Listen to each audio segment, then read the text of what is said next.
चलिए जानते हैं झारखंड की आज के तमाम बड़ी खबरों को। इससे पहले वीडियो को हाइप लाइक और चैनल पर नए हैं तो सब्सक्राइब करें और आप अपनी राय कमेंट जरूर करें। झारखंड में बदल रहा मौसम, सुबह शाम बढ़ रही ठंडक। झारखंड में अब मौसम का मिजाज पूरी तरह बदल रहा है। राजधानी रांची समेत कई जिलों में सुबह और शाम के वक्त ठंडी हवाएं चलने लगी हैं। मौसम विभाग के मुताबिक आने वाले 5 दिनों तक आसमान साफ रहेगा।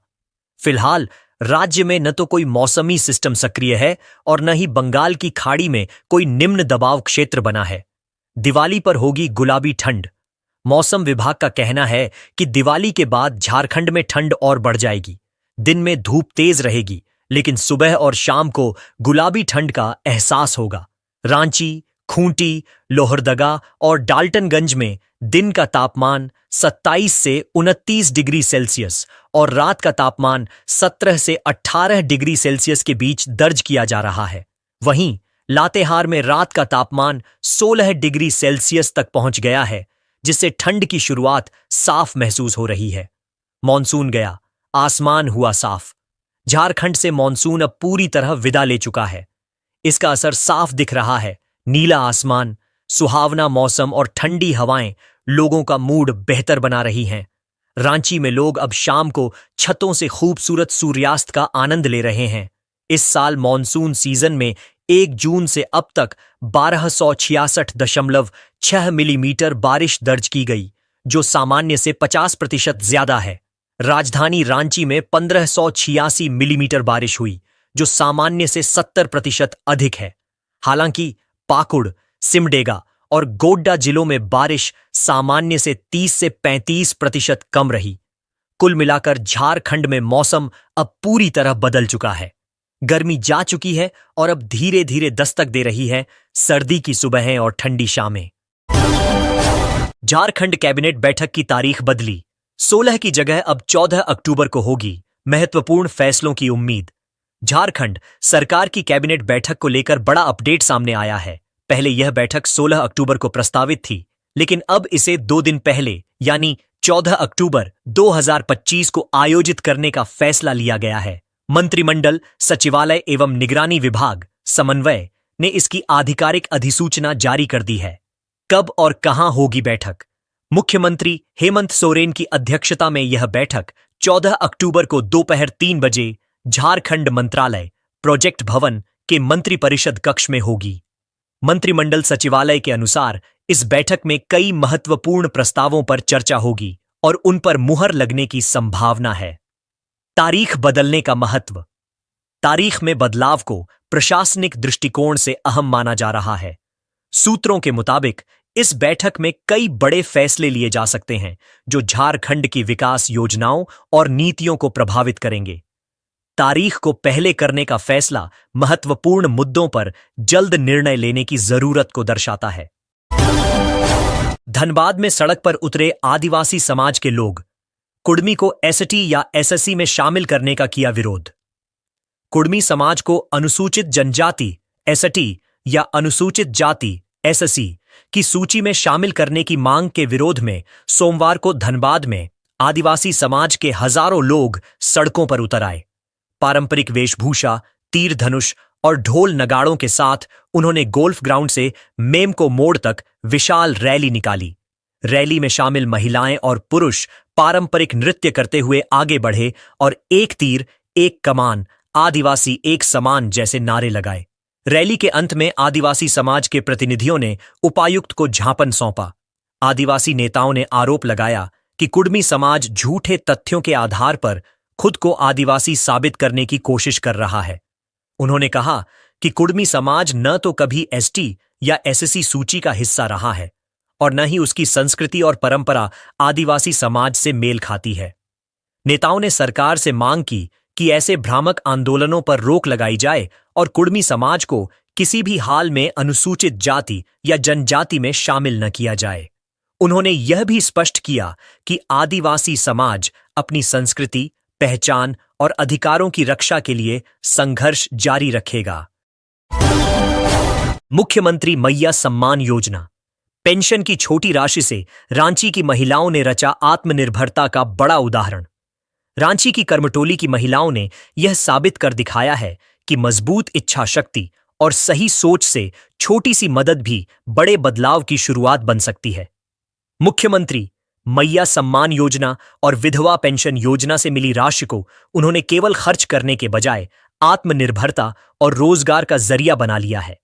इन महिलाओं ने 6 महीने तक मिलने वाली मैया सम्मान योजना की 2,500 रुपये मासिक राशि और विधवा पेंशन की 1,000 रुपये प्रति माह की रकम को जोड़कर एक छोटी पूंजी तैयार की।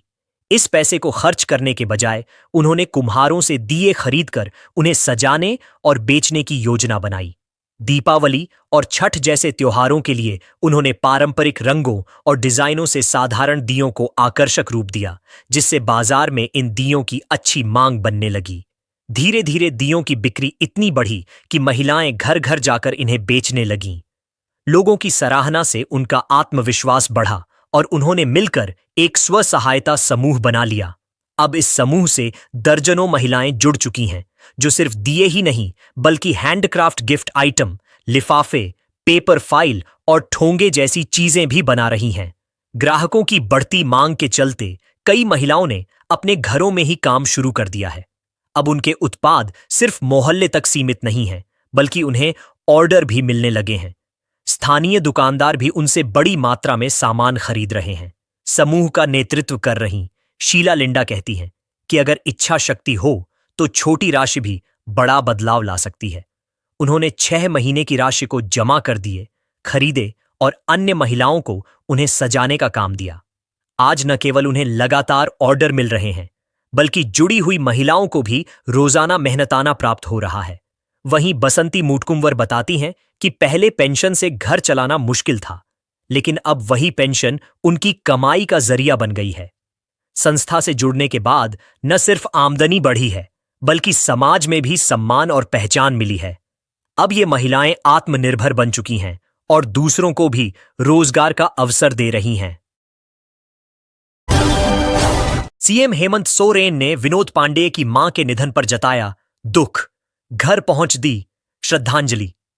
मुख्यमंत्री हेमंत सोरेन एवं विधायक कल्पना सोरेन सोमवार को राज्य समन्वय समिति के सदस्य सह झारखंड मुक्ति मोर्चा झामुमो के केंद्रीय महासचिव विनोद कुमार पांडेय के हरमू हाउसिंग कॉलोनी रांची स्थित आवास पहुंचे। दोनों ने विनोद पांडेय की माता जलेश्वरी देवी के निधन पर गहरी शोक संवेदना व्यक्त की। सीएम हेमंत सोरेन ने दिवंगत आत्मा की शांति के लिए ईश्वर से प्रार्थना की और शोक संतप्त परिवार को इस कठिन घड़ी में धैर्य एवं शक्ति प्रदान करने की कामना की। उन्होंने विनोद कुमार पांडेय एवं उनके परिजनों से मुलाकात कर सांत्वना दी और उनका ढांढस बंधाया। मौके पर मुख्यमंत्री के साथ मौजूद विधायक कल्पना सोरेन ने भी परिवार के प्रति संवेदना व्यक्त की और दिवंगत आत्मा की शांति के लिए प्रार्थना की। मालूम हो कि 12 अक्टूबर 2025 को श्री विनोद कुमार पांडेय की माता जलेश्वरी देवी का निधन हो गया था। वे अपने पीछे 4 बेटों और एक बेटी सहित भरा पूरा परिवार छोड़ गई हैं। जामताड़ा में आत्मनिर्भर भारत सम्मेलन में स्वदेशी अपनाने का आह्वान अन्नपूर्णा देवी ने कहा, भारत फिर बनेगा सोने की चिड़िया। भारतीय जनता पार्टी जामताड़ा जिला के बैनर तले आत्मनिर्भर भारत विधानसभा स्तरीय सम्मेलन का आयोजन किया गया। कार्यक्रम की अध्यक्षता जिलाध्यक्ष सुमित शरण ने की, जबकि मुख्य अतिथि के रूप में केंद्रीय मंत्री अन्नपूर्णा देवी और विकास महतो उपस्थित रहे। अपने संबोधन में केंद्रीय मंत्री अन्नपूर्णा देवी ने कहा कि आत्मनिर्भर भारत अभियान का उद्देश्य देश में स्वदेशी उत्पादों को अपनाने और बढ़ावा देने का है। प्रधानमंत्री नरेंद्र मोदी का लक्ष्य है कि हर नागरिक स्वदेशी वस्तुओं का उपयोग करे और भारत की प्राचीन संस्कृति एवं विरासत को पुनर्जीवित करे। उन्होंने कहा कि अंग्रेजों के शासनकाल में हमारी मूल पहचान को कमजोर करने का प्रयास किया गया था, लेकिन आज मोदी सरकार उसी गौरव को फिर से स्थापित करने के लिए कार्य कर रही है। अन्नपूर्णा देवी ने कहा कि भारत एक समय सोने की चिड़िया कहलाता था और अब फिर से स्वदेशी उत्पादों के माध्यम से उस पहचान को वापस लाने का प्रयास किया जा रहा है। जो वस्तुएं भारत में निर्मित होती हैं, जिनमें हमारे मजदूरों की मेहनत और देश की मिट्टी की खुशबू होती है, वही असली स्वदेशी हैं। उन्होंने सभी कार्यकर्ताओं से आह्वान किया कि वे प्रधानमंत्री नरेंद्र मोदी और महात्मा गांधी के स्वदेशी के संकल्प को जन जन तक पहुंचाएं, ताकि वर्ष 2047 तक भारत पूर्ण विकसित राष्ट्र बन सके। विकास महतो ने कहा कि जामताड़ा विधानसभा में यह सम्मेलन हर घर स्वदेशी के संकल्प को मजबूत करेगा। उन्होंने कहा कि प्रधानमंत्री नरेंद्र मोदी के नेतृत्व में भारत तेजी से आत्मनिर्भर बन रहा है, चाहे वह रक्षा क्षेत्र हो या अर्थव्यवस्था। हाल ही में हुए ऑपरेशन सिंदूर में भारत ने अपनी सैन्य शक्ति का प्रदर्शन कर विश्व को यह संदेश दिया है कि अब भारत किसी भी क्षेत्र में पीछे नहीं है। उन्होंने कहा कि अब समय आ गया है कि भारत हर क्षेत्र में पूरी तरह आत्मनिर्भर बने, जिससे देश की अर्थव्यवस्था और अधिक मजबूत हो सके। कार्यक्रम का संचालन जिला उपाध्यक्ष सुकुमार सरखेल ने किया और धन्यवाद झापन जिला महामंत्री मितेश शाह ने प्रस्तुत किया। इस अवसर पर पूर्व मंत्री सत्यानंद झा बाटुल, भाजयुमो प्रदेश महामंत्री मनीष दुबे, जिला महामंत्री दिलीप हेम्ब्रम, पूर्व जिलाध्यक्ष सुरेश राय, भाजपा नेता वीरेंद्र मंडल, विनोद मंडल, सुनील हांसदा, तरुण गुप्ता, मीहिजाम नगर परिषद अध्यक्ष कमल गुप्ता, किसान मोर्चा के प्रदेश मंत्री कमलेश मंडल, महिला मोर्चा की प्रदेश उपाध्यक्ष बबीता झा, नगर पंचायत के निवर्तमान उपाध्यक्ष चंडी चरण दे, मोहन शर्मा, सुजाता सिंह, आभा आर्या, प्रदीप राउत, युवा मोर्चा जिला अध्यक्ष कुणाल सिंह सहित सभी मंडल अध्यक्ष और अनेक कार्यकर्ता उपस्थित रहे। दीपावली और छठ पर्व में शांति व्यवस्था बनाए रखने को लेकर झारखंड पुलिस सतर्क, डीजीपी ने दिए कड़े निर्देश। आगामी दीपावली और छठ महापर्व को लेकर झारखंड पुलिस ने राज्य भर में सुरक्षा और शांति व्यवस्था को लेकर तैयारी तेज कर दी है। इसी क्रम में डीजीपी अनुराग गुप्ता की अध्यक्षता में पुलिस मुख्यालय रांची में एक महत्वपूर्ण समीक्षा बैठक आयोजित की गई। बैठक में federation of Jharkhand chamber of commerce and industries के पदाधिकारियों के साथ साथ राज्य के सभी एएसपी ने वीडियो कॉन्फ्रेंसिंग के माध्यम से भाग लिया। डीजीपी अनुराग गुप्ता ने अधिकारियों को निर्देश दिया कि त्योहारों के दौरान राज्य में शांति व्यवस्था बनाए रखना सर्वोच्च प्राथमिकता होनी चाहिए। उन्होंने सभी जिलों में 24 घंटे नियंत्रण कक्ष में पुलिस पदाधिकारियों की ड्यूटी सुनिश्चित करने का आदेश दिया। सुरक्षा और कानून व्यवस्था को लेकर प्रमुख निर्देश। डीजीपी ने धनतेरस और दीपावली के दौरान चोरी और छिनतई की घटनाओं पर रोक लगाने के लिए बाजारों में नियमित गश्त करने का आदेश दिया। साथ ही संवेदनशील स्थानों पर अग्निशमन वाहन की तैनाती करने का निर्देश दिया, ताकि किसी भी आपात स्थिति में तत्काल कार्रवाई की जा सके। छठ पर्व के मद्देनजर सभी घाटों, नदियों, तालाबों और डैमों पर विशेष सुरक्षा व्यवस्था करने, भीड़ नियंत्रण के लिए पर्याप्त पुलिस बल की तैनाती करने और सादे लिबास में पुलिस कर्मियों की मौजूदगी सुनिश्चित करने का भी निर्देश दिया गया। डीजीपी ने सभी जिलों में अवैध शराब और ड्रग्स के कारोबारियों पर कठोर कार्रवाई करने का भी आदेश दिया। चैम्बर ऑफ कॉमर्स के साथ समन्वय। बैठक में डीजीपी ने सभी एसपी को निर्देश दिया कि वे अपने जिलों में चैम्बर ऑफ कॉमर्स के प्रतिनिधियों के साथ नियमित बैठकें करें और उनकी समस्याओं का समाधान सुनिश्चित करें। उन्होंने सुझाव दिया कि रिहायशी इलाकों में आवासीय कल्याण समितियों का गठन किया जाए, ताकि स्थानीय स्तर पर सुरक्षा मजबूत हो सके। सीसीटीवी और सत्यापन को लेकर निर्देश। डीजीपी ने व्यापारियों और नागरिकों से अपील की कि वे अपने मकान, प्रतिष्ठान और कार्यालयों में कार्यरत कर्मचारियों का सत्यापन अवश्य कराएं और सीसीटीवी कैमरे लगवाएं। साथ ही सभी पुलिस अधीक्षकों को निर्देश दिया कि वे बैंक, एटीएम, भीड़ भाड़ वाले बाजार और वाहन पार्किंग स्थलों पर सीसीटीवी लगाने की दिशा में चैम्बर ऑफ कॉमर्स के साथ मिलकर कार्रवाई करें। बैठक में शामिल अधिकारी और पदाधिकारी। बैठक में आईजी प्रोविजन श्री पटेल, मयूर कन्हैयालाल, डीआईजी वीता, श्री चौथे मनोज रतन, डीआईजी कोल्हान श्री अनुरंजन किस्पोट्टा, एसपी विशाखा श्री अरविंद कुमार सहित राज्य के कई वरिष्ठ पुलिस अधिकारी मौजूद थे। चैम्बर ऑफ कॉमर्स की ओर से अध्यक्ष श्री आदित्य मल्होत्रा, उपाध्यक्ष श्री प्रवीण लोहिया, उपाध्यक्ष श्री राम बंगड़, सचिव श्री रोहित अग्रवाल, संयुक्त सचिव श्री नवजोत अलंगरूबल, संयुक्त सचिव श्री रोहित पोद्दार और कोषाध्यक्ष श्री अनिल अग्रवाल सहित कई पदाधिकारी उपस्थित थे। बैठक के अंत में डीजीपी ने कहा कि त्योहारों के समय पुलिस की भूमिका केवल कानून व्यवस्था तक सीमित नहीं है, बल्कि जनता में भरोसा और सुरक्षा की भावना जगाना भी उतना ही जरूरी है। झारखंड पुलिस ने आम जनता से अपील की है कि वे सतर्क रहें, किसी भी संदिग्ध गतिविधि की तुरंत सूचना पुलिस को दें और त्योहारों को शांति एवं सौहार्दपूर्ण वातावरण में मनाएं। घाटशिला उपचुनाव। भाजपा ने जारी की 40 स्टार प्रचारकों की सूची। केंद्रीय से लेकर राज्य के दिग्गज नेता मैदान में। घाटशिला विधानसभा उपचुनाव को लेकर भारतीय जनता पार्टी ने चुनावी तैयारियों में पूरी ताकत झोंक दी है। पार्टी ने रविवार को 40 स्टार प्रचारकों की सूची जारी की, जिसमें केंद्रीय से लेकर राज्य स्तरीय कई बड़े नेताओं के नाम शामिल हैं।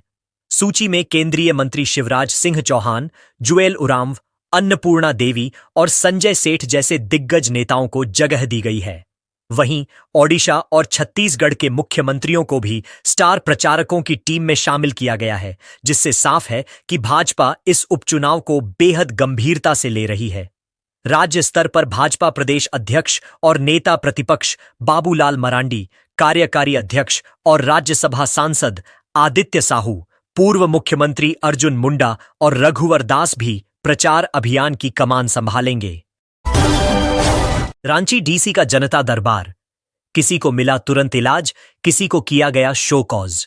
समाहरणालय स्थित उपायुक्त सभागार में उपायुक्त सह जिला दंडाधिकारी रांची मंजूनाथ भजंत्री के जनता दरबार में आज बड़ी संख्या में आम नागरिक अपनी समस्याओं के समाधान के लिए पहुंचे। उपायुक्त ने हर शिकायत को गंभीरता से सुनते हुए मौके पर ही त्वरित कार्रवाई के निर्देश दिए। बीमार बच्ची का इलाज तुरंत शुरू। मांडर प्रखंड की वीणा देवी अपनी बीमार बेटी के इलाज के लिए फरियाद लेकर दरबार में आई। उन्होंने बताया कि उनकी बच्ची 4 दिन से कुछ खा नहीं रही है। उपायुक्त ने सिविल सर्जन से तुरंत संपर्क कर आयुष्मान भारत योजना के तहत इलाज की व्यवस्था सुनिश्चित की। बच्ची के लिए तुरंत आयुष्मान कार्ड बनवाकर इलाज की प्रक्रिया शुरू कर दी गई। सेविका को शो कॉज करने का निर्देश। बंजिला टोला की महिलाओं ने शिकायत की कि सेविका ने सत्यापन में गड़बड़ी की और शिकायत न करने के एवज में पैसे का ऑफर दिया। उपायुक्त ने जिला समाज कल्याण पदाधिकारी को सेविका को शो कॉज करने का निर्देश दिया। इसके अलावा सहायक निदेशक सामाजिक सुरक्षा को सभी मामलों की जांच और निष्पादन करने का आदेश दिया गया। अनगढ़ा सीओ और कर्मचारियों को शो कॉज। अनगढ़ा प्रखंड के हैसल पंचायत की मुखिया ने खाता संख्या में सुधार न किए जाने की शिकायत की। दस्तावेजों की जांच के बाद उपायुक्त ने अनगढ़ा सीओ और संबंधित कर्मचारियों को शो कॉज करने के निर्देश दिए। घरेलू हिंसा के मामले में चौकीदार का वेतन रोका। पिठौरिया थाना क्षेत्र की एक महिला ने बताया कि उसके पति ने दूसरी शादी कर उसे घर से निकाल दिया और झूठा मामला दर्ज कर दिया। उपायुक्त ने इस मामले में चौकीदार का वेतन रोकने का आदेश दिया। शैक्षणिक त्रुटि पर विशेष निर्देश। बुंडू प्रखंड के तयमारा निवासी छात्र अनुज कुमार रुंडा ने 10वीं की परीक्षा फॉर्म में जन्मतिथि में त्रुटि का समाधान मांगा। उपायुक्त ने झारखंड अधिविद्य परिषद से अनुमति लेकर विशेष मामलों में सही आयु सीमा सुनिश्चित करने का निर्देश दिया। मृत्यु प्रमाण पत्र का समाधान। राहे प्रखंड के एक युवक ने अपने भाई का मृत्यु प्रमाण पत्र न बनने की समस्या उठाई। उपायुक्त ने जिला सांख्यिकी पदाधिकारी को बुलाकर आवेदन की सही जानकारी देने और प्रमाण पत्र बनवाने के निर्देश दिए। अन्य राजस्व मामलों में भी त्वरित कार्रवाई। जनता दरबार में भूमि विवाद, नामांतरण, रसीद निर्गमन, भू राजस्व भुगतान और सीमांकन से संबंधित कई मामले आए। उपायुक्त ने अंचल अधिकारियों को निर्देश दिया कि लंबित फाइलों का शीघ्र निष्पादन करें और किसी भी प्रकार की लापरवाही बर्दाश्त नहीं की जाएगी। उपायुक्त का संदेश। उपायुक्त मंजूनाथ भजंत्री ने कहा कि जनता दरबार का मुख्य उद्देश्य हर नागरिक को समय पर न्याय और राहत देना है। उन्होंने पदाधिकारियों को निर्देश दिया कि सभी समस्याओं को प्राथमिकता से निपटाया जाए और भ्रष्टाचार पर सख्ती बरती जाए। लालू पर लैंड फॉर जॉब स्कैम में सीबीआई की कार्रवाई चिंताजनक। जामुमो। राजद सुप्रीमो लालू प्रसाद यादव की ओर से जमीन के बदले रेलवे में नौकरी दिलाने संबंधी घोटाले में सीबीआई की चार्जशीट पर झारखंड मुक्ति मोर्चा, झामुमो के केंद्रीय महासचिव सुप्रियो भट्टाचार्य ने सवाल उठाया है। उन्होंने सोमवार को पार्टी के कैंप कार्यालय में आयोजित प्रेस वार्ता में कहा कि आगामी 11 अक्टूबर से बिहार विधानसभा चुनाव शुरू होने वाला है और चुनाव शुरू होने से महज एक दिन पूर्व की गई यह कार्रवाई राजद सुप्रीमो लालू प्रसाद यादव को जानबूझकर परेशान करने के लिए की गई है। भट्टाचार्य ने बताया कि सीबीआई ने बिहार में सबसे पहले वर्ष 2017 में एक घोटाला ट्रेस किया और बिहार की प्रमुख राजनीतिक पार्टी राजद को घेरा गया। इसमें राजद सुप्रीमो लालू प्रसाद यादव के परिवार को मुख्य रूप से आरोपित बनाया गया। इस घोटाले में रेलवे के कुछ पदाधिकारियों के नाम भी जोड़े गए और भाजपा की ओर से इसे लैंड फॉर जॉब स्कैम का नाम दे दिया गया। उन्होंने कहा कि राष्ट्रीय एवं अंतर्राष्ट्रीय स्तर पर बतौर रेलवे मंत्री रहते लालू यादव ने कई बेहतर कार्य किए। उनके किए गए कार्यों की राष्ट्रीय और अंतर्राष्ट्रीय स्तर पर चर्चा हुई और कई लोगों ने उनके कार्यों पर शोध भी किया। बावजूद इसके जानबूझकर लालू यादव के परिवार को परेशानी में डाला जा रहा है। रेलवे में हुई नियुक्तियों को लेकर राजद के खिलाफ केस बनाना गलत है। सुप्रियो भट्टाचार्य ने कहा कि मुकदमों में महागठबंधन, झामुमो, राजद, कांग्रेस के नेता आपस में संबंध रखते हैं। भट्टाचार्य ने यह भी बताया कि 2025 मई में आईआरसीटीसी केस में जो फाइनल आर्ग्यूमेंट सीबीआई ने स्पेशल कोर्ट में प्रस्तुत किया था, उसके बाद सोमवार को चार्जशीट पेश की गई। उन्होंने कहा कि बिहार चुनाव में कार्यक्रम घोषित होने और आदर्श आचार संहिता लागू होने के बाद इस तरह की कार्रवाई यह दर्शाती है कि सीबीआई की कार्रवाई सही नहीं है। उन्होंने कहा कि देश के मुख्य चुनाव आयुक्त बहुत ज्ञानी हैं। चुनाव आयुक्त को यह समझना चाहिए कि चुनाव आयोग एक संवैधानिक संस्था है जिसके अपने कार्यक्षेत्र और अधिकार हैं। ऐसे में चुनाव आचार संहिता लागू होने के बाद इस तरह की कार्रवाई होना चिंताजनक है। सुप्रियो ने कहा कि यह बिहार महागठबंधन और इसके राजद के साथ अन्याय है।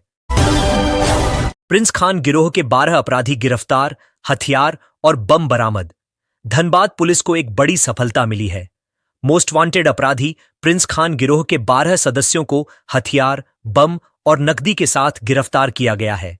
पुलिस की इस कार्रवाई से जिले में सक्रिय संगठित आपराधिक नेटवर्क को गंभीर झटका लगा है।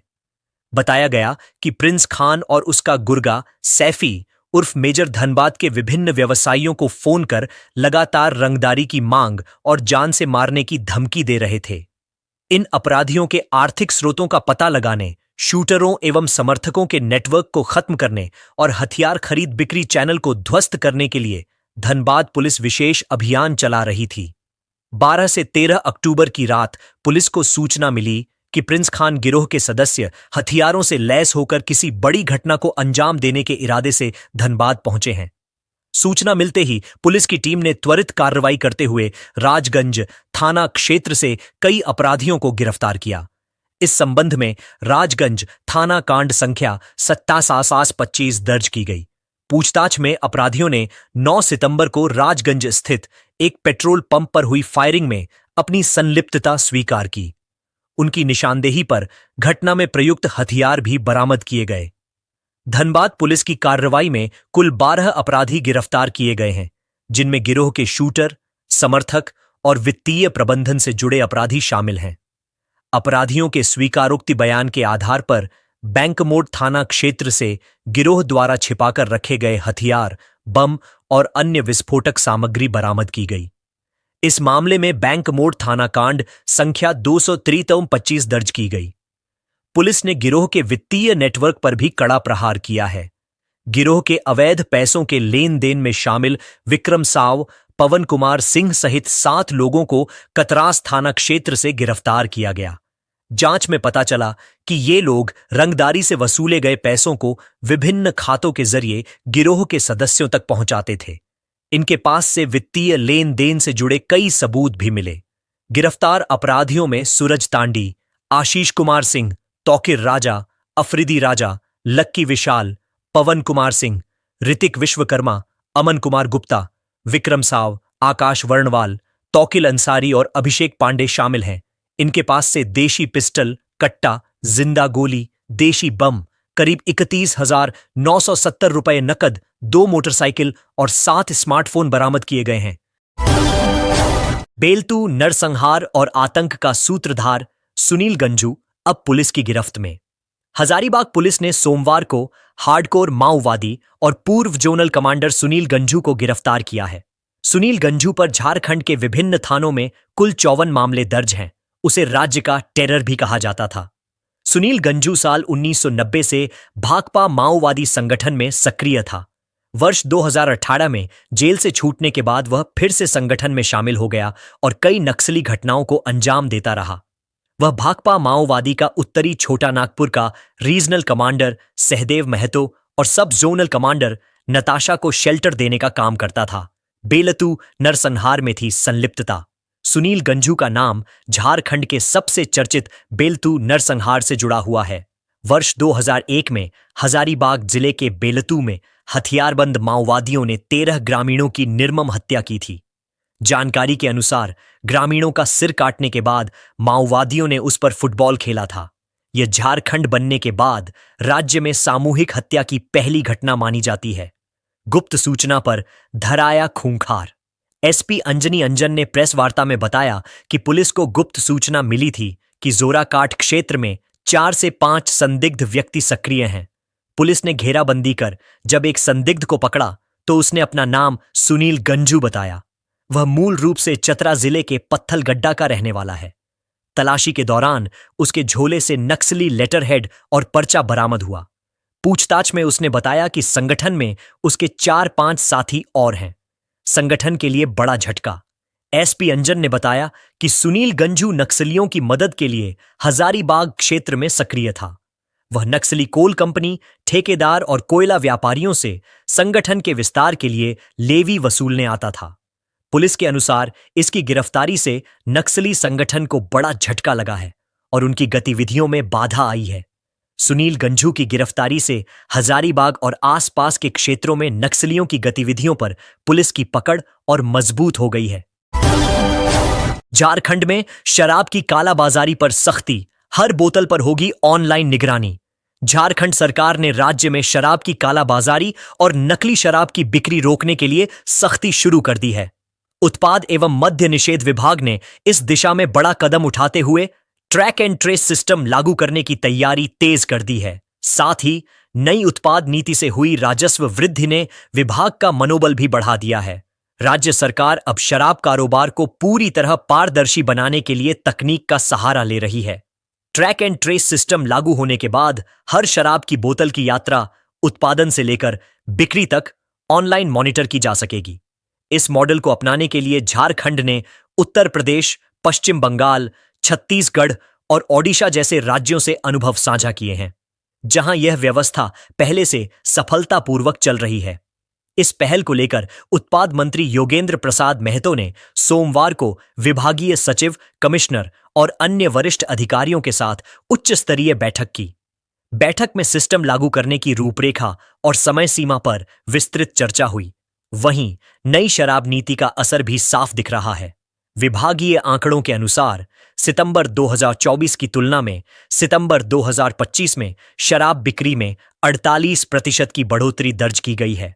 पिछले वर्ष जहां 181 करोड़ रुपए की बिक्री हुई थी, वहीं इस साल यह आंकड़ा बढ़कर 325 करोड़ रुपए पहुंच गया है।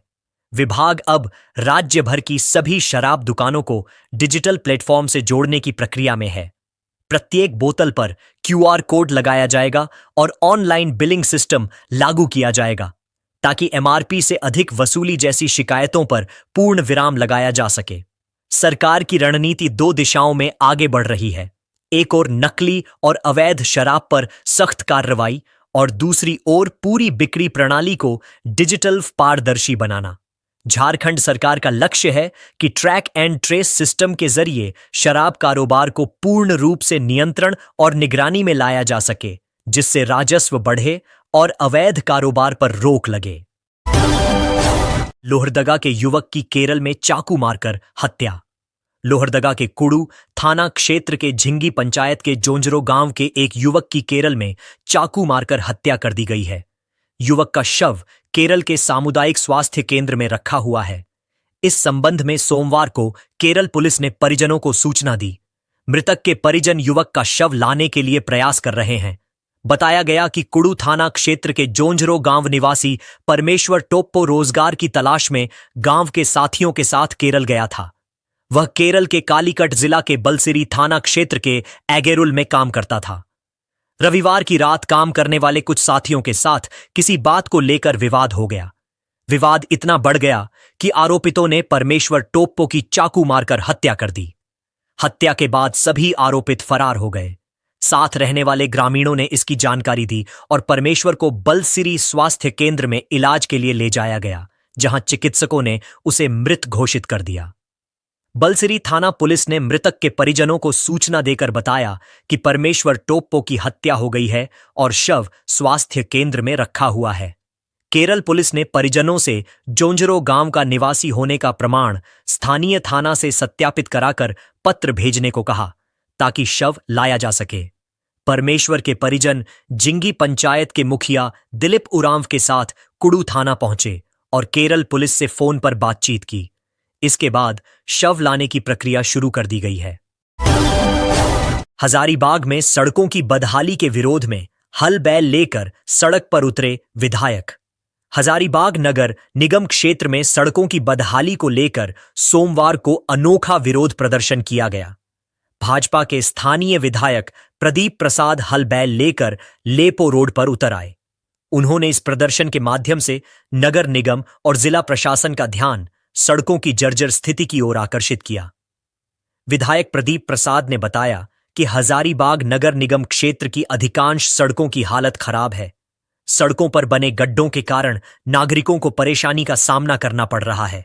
आए दिन दुर्घटनाएं हो रही हैं। बारिश के मौसम में सड़कों की स्थिति और बिगड़ गई थी, जो अब भी खराब बनी हुई है। विधायक ने बताया कि उन्होंने इस समस्या के संबंध में कई बार नगर निगम और जिला प्रशासन से शिकायत की, लेकिन अब तक कोई ठोस कार्रवाई नहीं हुई।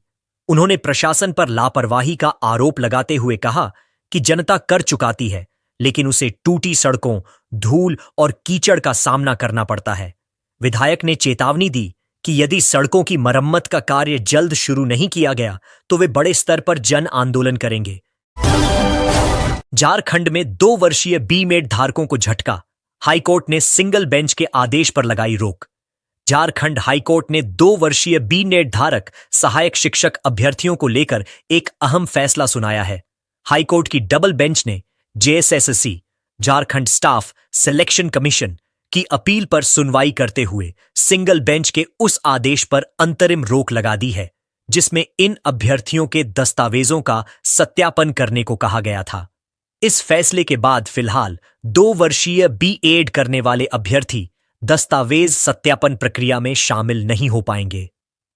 मामले की सुनवाई मुख्य न्यायाधीश तरलोक सिंह चौहान और न्यायमूर्ति राजेश शंकर की खंडपीठ में हुई। जेएसएससी की ओर से अधिवक्ता संजोय पीपरवाल और कुमार प्रिंस ने पक्ष रखा।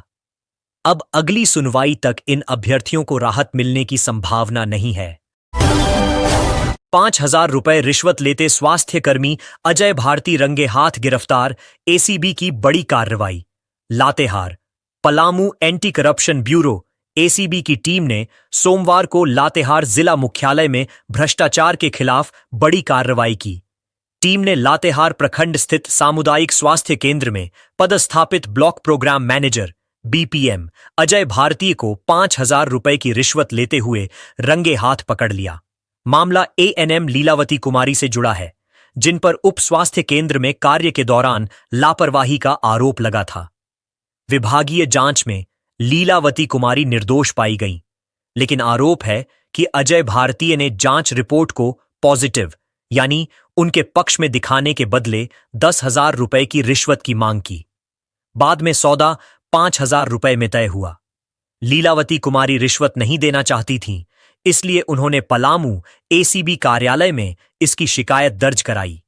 जांच में आरोप सही पाए जाने के बाद एसीबी की टीम ने जाल बिछाया और तय समय पर लातेहार प्रखंड स्वास्थ्य केंद्र परिसर में अजय भारतीय को रिश्वत लेते रंगे हाथ पकड़ लिया।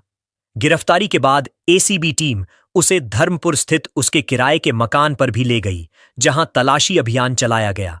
वहां से जरूरी दस्तावेज खंगाले गए। इसके बाद टीम अजय भारती को पलामू मुख्यालय ले गई, जहां उससे पूछताछ के साथ कानूनी कार्रवाई की जा रही है।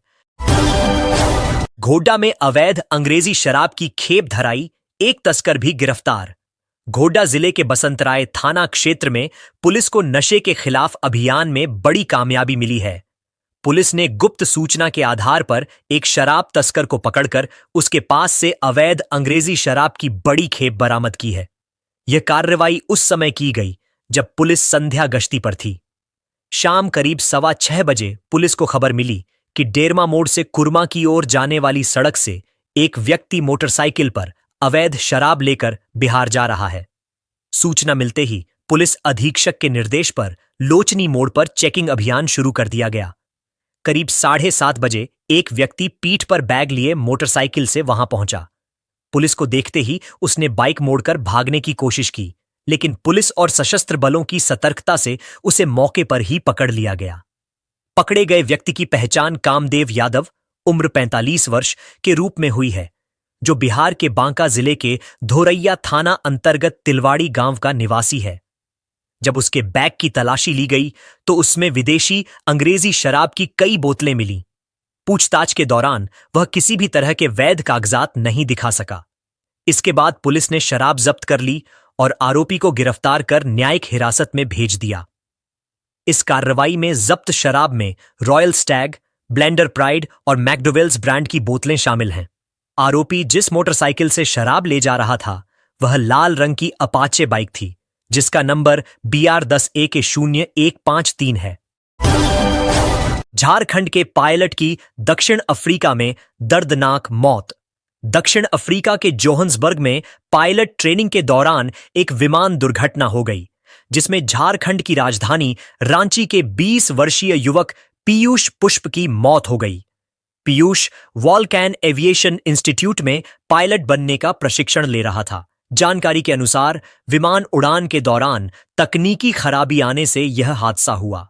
दुर्घटना में घायल पीयूष को तुरंत अस्पताल में भर्ती कराया गया, लेकिन इलाज के दौरान उसकी मृत्यु हो गई। पीयूष रांची के अरगोड़ा कटहल मोड़ लाजपत नगर का रहने वाला था और जवाहर विद्या मंदिर श्यामली का पूर्व छात्र था।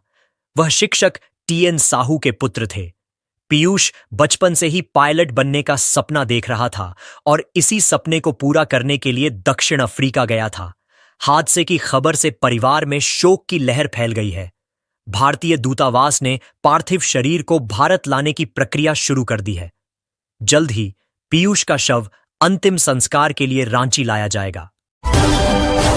हजारीबाग के जंगलों में जवानों की बड़ी कामयाबी, नक्सलियों के कई हथियार बरामद। पुलिस और केंद्रीय रिजर्व पुलिस बल CRPF की संयुक्त टीम ने बोकारो हजारीबाग सीमावर्ती क्षेत्र में नक्सलियों के ठिकाने पर छापेमारी कर भारी मात्रा में हथियार और अन्य सामग्री बरामद की है। इस अभियान में 2 SLR राइफलें, मैगजीन, कारतूस, पिट्ठू बैग, कपड़े और दैनिक उपयोग का सामान मिला। हजारीबाग पुलिस अधीक्षक अंजनी अंजान ने बताया कि यह कार्रवाई गुप्त सूचना के आधार पर की गई। सूचना मिली थी कि नक्सली बोकारो और हजारीबाग की सीमा के जंगलों में सक्रिय हैं। तत्परता दिखाते हुए पुलिस और CRPF की टीम ने मिलकर सर्च अभियान चलाया और एक ठिकाने से यह हथियार बरामद किए। SP अंजनी अंजान ने कहा कि बरामद हथियारों से यह स्पष्ट होता है कि नक्सली कोई बड़ी वारदात करने की योजना बना रहे थे। पुलिस और CRPF की संयुक्त कार्रवाई ने उनकी साजिश को नाकाम कर दिया है। पूरे इलाके में गश्त बढ़ा दी गई है और जंगलों में अतिरिक्त सुरक्षा बल तैनात किए गए हैं। यह अभियान नक्सलियों के खिलाफ चल रही राज्यव्यापी रणनीति का हिस्सा है। सुरक्षा बलों की इस सफलता से क्षेत्र में सुरक्षा बढ़ी है और आम जनता में राहत की भावना है। जमशेदपुर में भाजपा जदयू का जनसंपर्क अभियान, घर घर जाकर सुनी जनता की समस्याएं। जमशेदपुर पश्चिमी के विधायक सरयू राय के निर्देश पर सोमवार को भारतीय जनता पार्टी और जनता दल यूनाइटेड के कार्यकर्ताओं ने कदमा के उलियान क्षेत्र में व्यापक जनसंपर्क अभियान चलाया। इस दौरान कार्यकर्ता घर घर जाकर स्थानीय लोगों से मिले और उनकी समस्याएं सुनी। अभियान के दौरान प्राप्त शिकायतों को रजिस्टर में दर्ज किया गया और संबंधित विभागों से संपर्क कर जल्द समाधान का भरोसा दिया गया।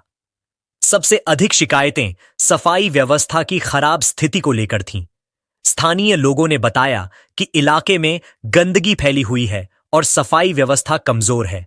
कार्यकर्ताओं ने मौके पर जाकर हालात देखे और सुधार का वादा किया। इसके अलावा स्ट्रीट लाइट की कमी भी बड़ी समस्या बनी हुई है। कई जगह अंधेरा रहता है।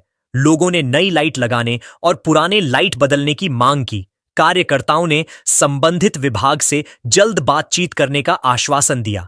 भाजपा और जदयू के पदाधिकारियों ने यह निर्णय लिया है कि विभिन्न क्षेत्रों में बूथ स्तर पर कमेटी बनाई जाएगी, जो स्थानीय समस्याओं की पहचान कर उनके समाधान के लिए सक्रिय रूप से काम करेगी।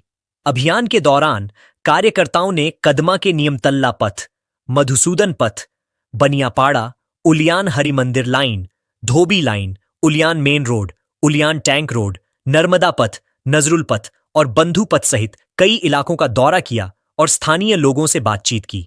अभियान में राकेश सिंह, नीरज सिंह, राजेश सिंह, टीटू दास, भीम सिंह, संजीव आचार्य, राणा प्रताप सिंह, धरण सिंह, केपी सिंह, उमेश ठाकुर, अजीत सिंह, डिपल विश्वस, रंजन भगत, राजन नायक सहित कई अन्य कार्यकर्ता शामिल थे। दीपावली और छठ को लेकर डीजीपी ने बुलाई हाई लेवल बैठक। विधि व्यवस्था पर मंथन होगा झारखंड में आगामी दीपावली और छठ महापर्व को सुरक्षित और शांतिपूर्ण रूप से मनाने के लिए राज्य के डीजीपी अनुराग गुप्ता ने एक उच्च स्तरीय बैठक बुलाई है।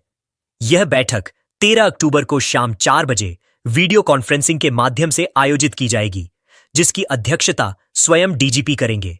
बैठक में राज्य के सभी जोन के आईजी, रेंज के डीआईजी और जिलों के एसपी शामिल होंगे। बैठक का आयोजन federation of Jharkhand chamber of commerce and industries के विशेष अनुरोध पर किया जा रहा है।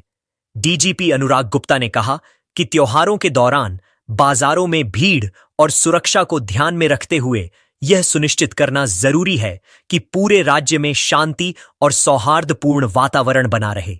डीजीपी ने सभी एसपी को निर्देश दिया है कि वे बैठक से पहले अपने अपने जिलों में चैम्बर ऑफ कॉमर्स के प्रतिनिधियों के साथ बैठक करें, ताकि व्यापारियों की समस्याएं, सुझाव और सुरक्षा से जुड़ी चिंताएं पहले से ही सामने लाई जा सकें। इन बिंदुओं को राज्य स्तरीय बैठक में रखा जाएगा। रामगढ़ विधायक ममता देवी ने किया औचक निरीक्षण। नाली और सड़क निर्माण में लापरवाही देख भड़कीं। रामगढ़ की विधायक ममता देवी ने क्षेत्र में चल रहे विकास कार्यों की गुणवत्ता की जांच के लिए सोमवार को गोला से सिल्ली मोड़ तक बन रही नाली और ऊपर बरगा में चल रही सड़क कालीकरण परियोजना का औचक निरीक्षण किया। निरीक्षण के दौरान उन्होंने निर्माण कार्यों में कई खामियां और अनियमितताएं देखीं, जिससे विभागीय अधिकारियों में हड़कंप मच गया। करीब 15 करोड़ रुपए की लागत से चल रहे इन कार्यों की जांच के दौरान विधायक ममता देवी ने पाया कि नाली की ढलाई में भारी लापरवाही बरती जा रही थी। जहां ढलाई 4 इंच मोटी होनी चाहिए थी, वहां केवल 1 इंच की ढलाई की गई थी। इसी तरह ऊपर बरगा में बन रही सड़क के कालीकरण कार्य में भी 1 इंच की कटौती सामने आई। इन खामियों को देखकर विधायक ने कड़ी नाराजगी जताई और तुरंत संबंधित उच्च अधिकारियों को जांच के आदेश दिए। उन्होंने स्पष्ट कहा कि जनता के पैसों से हो रहे विकास कार्यों में किसी भी प्रकार की लापरवाही या भ्रष्टाचार को बर्दाश्त नहीं किया जाएगा। काम में गुणवत्ता और पारदर्शिता अनिवार्य है।